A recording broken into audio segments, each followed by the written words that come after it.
ការកំណត់គោលដៅតូចៗគោលដៅធំៗមិនសម្រេចបានក្នុងរយៈពេលមួយថ្ងៃទេ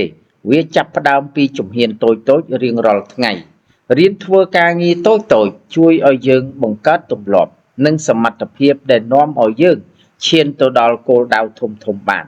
ការអនុវត្តជាបន្តបន្ទាប់និងការធ្វើឲ្យទៀងទាត់បង្កើតឲ្យមានភាពខុសគ្នាខ្លាំងដែលធ្វើឲ្យយើងមិនអាចកត់សម្គាល់ឃើញនៅពេលដំបូងជំហានតូចៗរៀងរាល់ថ្ងៃគឺជាគ្រឹះសម្រាប់ជោគជ័យឱកាសនិងភាពរឹងមាំក្នុងពេលអនាគតកុំចោលជំហានតូចៗវាជាផ្លូវដ៏សំខាន់នាំឲ្យយើងសម្រេចគោលដៅធំកម្លាំងនៃឯកភាពជាតិពេលជាតិមានឯកភាពកម្លាំងកើតឡើងឯកភាពធ្វើឲ្យយើងឈររឹងមាំក្នុងគ្រាលំបាកនិងជឿជាក់លើគ្នាទៅវិញទៅមកកងទ័ពគឺជាខែលការពារកងទ័ពឈរនៅជួរមុខដើម្បីការពារប្រជាជននិងសន្តិភាពជាតិដោយការលះបង់និងវិន័យខ្ពស់ការគោរពនិងការគាំទ្រអ្នកបម្រើជាតិការគោរពនិងការគាំទ្រពីប្រជាជនជាកម្លាំងចិត្តដ៏ធំចំពោះអ្នកបម្រើជាតិដោយកិត្តិយសស្មារតីជាតិមិនអាចបំបែកបានស្មារតីជាតិរឹងមាំគឺជាអំណាចដ៏ធំមួយដែលគ្មានអ្វីអាចបំបែកឬបំផ្លាញបានឡើយព្រោះវាកើតចេញពីការរួបរួមចិត្តរួបរួមដៃនិងរួមទិសដៅរបស់ប្រជាជាតិទាំងមូលក្នុងគ្រប់កាលៈទេសៈទោះបីជាប្រទេសជាតិជួបការលំបាកឬបញ្ហាប្រឈមធ្ងន់ធ្ងរយ៉ាងណាក៏ដោយខ្មែរយើងត្រូវតែតាំងស្មារតីឲ្យរឹងមាំ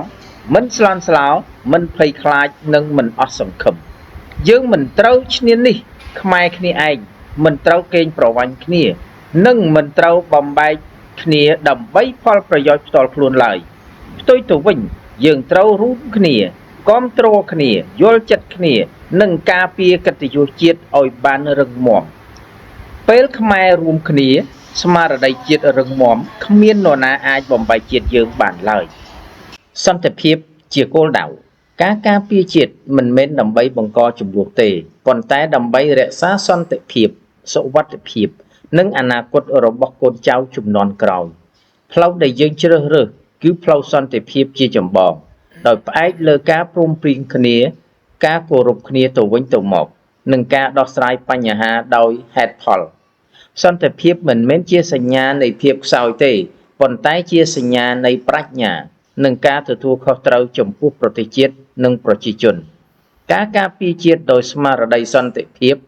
គឺជាមូលដ្ឋានសម្រាប់ការអភិវឌ្ឍការរីកចម្រើននិងអនាគតដ៏រឹងមាំរបស់កម្ពុជា